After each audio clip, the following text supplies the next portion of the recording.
इस वीडियो को कक्षा 6 के बच्चों के साथ शेयर करें। हेलो क्लास 6, इस बार आपके लिए 6 गतिविधियां हैं टोटल तृतीय सप्ताह में। तो हिंदी में हम बात करते हैं गतिविधि संख्या 1। इसको आप लोगों ने कैसे करना है। तो गतिविधि 1 में एक कहानी दी हुई है। तो इस कहानी को आप लोगों ने ध्यान से पढ़ना है। जैसे इसमें दिया हुआ है, रोहन एक शरारती लड़का था। उसका ज़्यादा समय मौज मस्ती करने में निकलता था। वह पढ़ाई से जी चुराता था। ठीक है। उसके माता पिता उस पर इस वजह से लाल पीले होते रहते थे, परंतु रोहन के कान में जूं न रेंगती थी। यानी कि आप देखेंगे कि हर पंक्ति में इसमें कोई ना कोई मुहावरा आपको दिखेगा, है ना। और एक कहानी सी भी बनी है और हर पंक्ति में लगभग इसमें मुहावरे दिए हुए हैं। तो हमने इसमें जो मुहावरे आए हैं उनके बारे में यहाँ नीचे दिया हुआ है।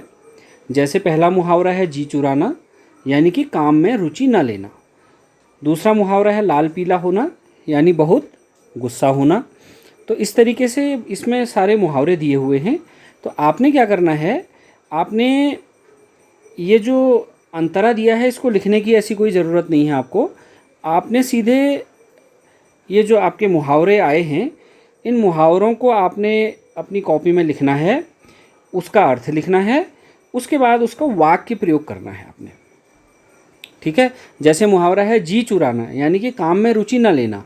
तो इसका हम वाक्य प्रयोग क्या करेंगे कि कुछ बच्चे वर्कशीट के कार्य को पूरा करने में जी चुराते हैं, जो कि अच्छी बात नहीं है। ठीक है। तो इसी तरीके से आप अपने वाक्यों को बना सकते हैं। लाल पीला होना यानी बहुत गुस्सा होना, है ना, कि हम अपने कार्य को पूरा नहीं करेंगे तो शिक्षक हमसे लाल पीले हो सकते हैं, है ना, यानी कि शिक्षक हमसे गुस्सा हो सकते हैं। तो इस तरीके से आप अपने वाक्यों को यहाँ बना सकते हैं। ये पहली गतिविधि है। अब आते हैं दूसरी गतिविधि पर। तो दूसरी गतिविधि बड़ी रोचक है बच्चों। इसमें आपने अपने आसपास प्रयोग होने वाले 5 स्थानीय मुहावरों को लिखना है और उसका वाक्य प्रयोग करना है। ठीक है। जैसे स्थानीय मुहावरे यानी कि हमारे कुमाऊनी भाषा में जो मुहावरे चलते हैं उनको आप यहाँ पे लिख सकते हैं। तो पहले यहाँ पे मुहावरा लिखेंगे, फिर आप उसी तरीके से उसका अर्थ लिखेंगे और उसके बाद उसको अपने वाक्य में प्रयोग करेंगे। समझ में आया। जैसे हम बोलते हैं कि क्या हमने बोला, जैसे मडू फोक्योल आफी देखियोल, ये हमारा एक कुमाऊनी मुहावरा है। तो इसका अर्थ क्या होगा कि कोई कार्य किया जाता है तो उसके बखान करने की ज़रूरत नहीं, वो अपने आप चीज़ें दिखने लग जाती हैं, किसी का किया हुआ कार्य, है ना। तो आप इस वाक्य को यहाँ पे इसका फिर वाक्य प्रयोग भी कर लेंगे। तो इसी तरीके से अन्य कुमाऊनी मुहावरे भी आप सोच सकते हैं। तो जो भी आप मुहावरे आपके दिमाग में आएंगे यहाँ पे लिखना। 5 मुहावरे आपने लिखने हैं। अगला है गतिविधि 3। इसमें क्या है, विलोम शब्दों की गतिविधि है। किसी शब्द के विपरीत अर्थ को हम विलोम शब्द कहते हैं। जैसे धूप का छांव, सस्ता का महंगा। इसी प्रकार यहाँ पे कुछ विलोम शब्द दिए हुए हैं। आपने इन विलोम शब्दों के अर्थ को लिखना है। अपने इन शब्दों का विलोम शब्द यहाँ पे लिखना है। जैसे रात का विलोम दिन, तो यहाँ पे आप क्या लिख देंगे, दिन। ठीक है। तो इस तरीके से गतिविधि पूरी हो जाएगी। फिर आपका गतिविधि 4 है। गतिविधि 4 में आपने क्या करना है, एक कविता यहाँ पे दी हुई है। ये कविता देखेंगे, बहुत मज़ेदार कविता है। इस कविता में लिखा हुआ है, सोम सुधाकर शशि राकेश, राजा भूपति भू नरेश, पानी अम्बु वारी या नीर, वात हवा और अनिल समीर, दिवा दिवस दिन यावासर, पर्वत अचल शैल महिधर, विश्व जगत जग भव संसार, ग्रह घर ग्रह आलय या आगार। तो ये जो हमने कविता पढ़ी, इस कविता में आप देखेंगे कि जैसे पहली पंक्ति है सोम सुधाकर शशि राकेश, है ना। तो यानी कि ये सारे चंद्रमा के पर्यायवाची हैं। तो इसी प्रकार इस कविता में ये जो शब्द दिए हुए हैं इनके पर्यायवाची भी आए हुए हैं। तो आपने कविता को ध्यान से पढ़ना है और इन शब्दों के पर्यायवाची इसी कविता में छिपे हुए हैं, तो आपने इन शब्दों के सामने इनके पर्यायवाची शब्दों को लिखना है। अब आती है हमारी पांचवी गतिविधि। पांचवी गतिविधि है वर्ण विच्छेद की गतिविधि। इसमें हमने वर्ण विच्छेद करना सीखना है। तो वर्ण विच्छेद में बच्चों, जैसे कोई भी वर्णमाला होती है जिसमें व्यंजन जो होते हैं, हर व्यंजन के साथ अ छिपा रहता है। जैसे हमने क लिखा तो क के साथ अ की साउंड भी छिपी हुई है, यानी कि क तो आएगा हलंत वाला, इसके साथ अ छिपा रहता है। यानी कि क का अगर वर्ण विच्छेद कोई पूछेगा तो हम क्या बताएंगे, क हलंत वाला क प्लस अ, ये क का वर्ण विच्छेद है। ठीक है। इसी प्रकार 12 खड़ी के वर्ण विच्छेद अगर हम करें तो वो कैसे होंगे, जैसे मैं आपको बताता हूँ। मैंने 12 खड़ी में एक रो लिया। रो में क्या क्या छिपा हुआ है, देखो ओ की मात्रा तो छिपी हुई है ना। तो हम कैसे पढ़ेंगे इसको, रॉ, देखो रॉ एक हलंत वाला रॉ हो गया और इसमें ओ की मात्रा भी छिपी हुई है। तो रो का जो हमारा वर्ण विच्छेद होगा, रॉ हलंत वाला प्लस ओ, है ना। तो इसको हम बोलेंगे रो। तो ये इसका वर्ण विच्छेद हो गया।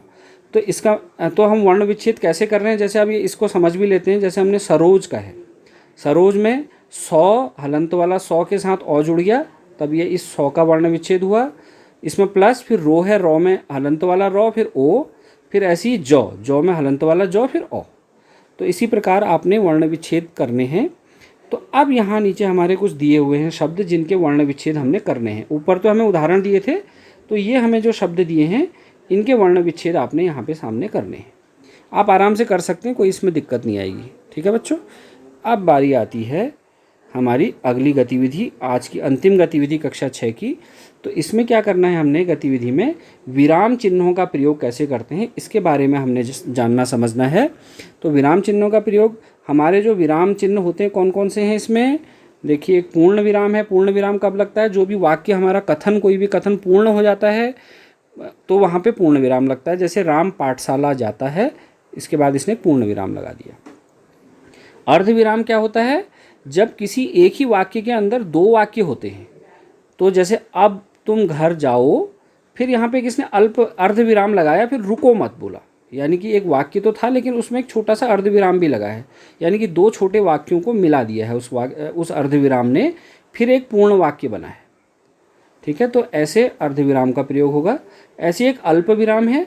अल्प विराम यानी कि जब बहुत छोटे छोटे जो शब्द होते हैं वो एक साथ आते हैं। जैसे यहाँ पे क्रांतिकारियों के नाम लिखे, सुभाष चंद्र बोस, भगत सिंह, सुखदेव, राजगुरु, महान देश के भक्त थे, यानी कि बहुत सारे क्रांतिकारियों के नाम आए हैं। तो बीच में यहाँ पे अल्प विराम आया है। अब इसके बाद आता है प्रश्नवाचक चिन्ह। कोई भी वाक्य जब हम पूर्ण करते हैं और अगर वो प्रश्नवाचक में होता है, यानी कि वाक्यों के बीच में क्या, कौन, कैसे, कहाँ, इस टाइप के शब्द आते हैं, तो अंत में प्रश्नवाचक चिन्ह उसके लगता है। ये प्रश्नवाचक वाक्य हो गया। ऐसे ही विस्मयादि बोधक वाक्य होते हैं, जब हम आश्चर्य प्रकट करते हैं या शोक प्रकट करते हैं या हमें कोई घृणा प्रकट करते हैं या भय होता है मन में, तो इन सारे चीज़ों को प्रकट करने के लिए विस्मयादि बोधक चिन्ह का प्रयोग करते हैं। इसका चिन्ह ऐसे होता है, यानी कि एक पूर्ण विराम सा और उसके नीचे एक बिंदी लगी रहती है, तो विस्मयादि बोधक का चिन्ह है। तो ये इसके जो शब्द होते हैं ऐसे होते हैं, जैसे हाय, उफ, अरे। तो ऐसे जो शब्द होंगे, इनके जस्ट इन शब्दों के लिखने के तुरंत बाद ये विस्मयादि बोधक चिन्ह का प्रयोग होता है। ठीक है। तो ये तो हो गई विराम चिन्हों के प्रयोग की बात। अब बारी आती है कि हमने क्या करना है। तो हमने क्या करना है, ये यहाँ पे कुछ वाक्य दिए हुए हैं। जैसे राहुल बाजार जाता है, ये एक पूर्ण वाक्य है, तो इसमें पूर्ण विराम अंत में लग जाएगा। इनमें विराम चिन्ह नहीं लगाए हैं इन्होंने, तो आप वाक्य लिखेंगे, यहाँ पे हमारा वाक्य आ जाएगा। इसके नीचे इस वाक्य को हम शुद्ध करके लिखेंगे विराम चिन्ह लगाते हुए। ये हमारा पहला हो गया। ऐसे ही हम दूसरा लिखेंगे, पहले आप वाक्य उतारेंगे, फिर उसके नीचे उस वाक्य को शुद्ध करके यहाँ पे लिखेंगे। तो जो भी यहाँ पे हमारे शब्द आएंगे, जो भी चिन्ह आएंगे, वो मैंने ऊपर समझाए हैं, उसी हिसाब से आप यहाँ पे चिन्ह देंगे। इसके बाद हमने क्या करना है कि एक गतिविधि इसमें छोटी सी और है, इसी गतिविधि का पार्ट है कि पूर्ण विराम, अल्प विराम, प्रश्नवाचक चिन्ह और विस्मयादि बोधक चिन्हों का प्रयोग करते हुए हमने भी एक एक वाक्य बनाना है। तो यहाँ पे आप पूर्ण विराम लिखेंगे और एक पूर्ण विराम से संबंधित कोई भी एक वाक्य लिखेंगे। अल्प विराम लिखेंगे, अल्प विराम के सामने कोई एक ऐसा वाक्य लिखेंगे जिसमें अल्प विराम का प्रयोग हो जाए। इसी तरीके से प्रश्नवाचक और विस्मयादि बोधक। तो ऐसे आप इस काम को करेंगे, ठीक है। तो ये इतना काम आपका है। काम करने के तुरंत बाद आप मुझे इन कार्य को ग्रुप में शेयर भी करेंगे। थैंक यू बच्चों।